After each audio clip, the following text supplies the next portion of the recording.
कृष्णाकाठच्या सहकार, आरोग्य आणि शैक्षणिक विकासाचे प्रणेते सहकार महर्षी जयवंतराव भोसले आप्पासाहेब यांची मंगळवार दिनांक 5 ऑगस्ट रोजी 12वी पुण्यतिथी असून यानिमित्त सकाळी 8 वाजता कृष्णा हॉस्पिटलच्या प्रांगणातील स्वर्गीय आप्पांच्या पूर्णाकृती पुतळ्यास पुष्पार्पण व अभिवादन केले जाणार आहे.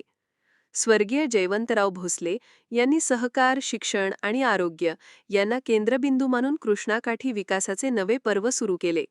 कृष्णा कारखान्याच्या माध्यमातून त्यांनी शेतकऱ्यांच्या जीवनात समृद्धी आणली. तसेच कृष्णा परिवारातील अनेकविध संस्थांच्या माध्यमातून आज लाखो विद्यार्थी शिक्षण घेऊन यशस्वी कारकीर्द घडवित आहेत. कृष्णा रुग्णालयाच्या माध्यमातून कराडसह संपूर्ण सातारा जिल्हा, सांगली, कोल्हापूर, रत्नागिरी जिल्ह्याच्या परिसरातील रुग्णांना अद्ययावत अशा स्वरूपाच्या वैद्यकीय सुविधा उपलब्ध होत आहेत. त्यांच्या स्मृतींना उजाळा देण्यासाठी मंगळवारी म्हणजेच 5 ऑगस्ट रोजी कराडसह वाळवा तालुक्यात ठिकठिकाणी त्यांच्या प्रतिमेचे पूजन होईल. तसेच स्थानिक पातळीवर विविध कार्यक्रमांचे आयोजन करण्यात आले आहे.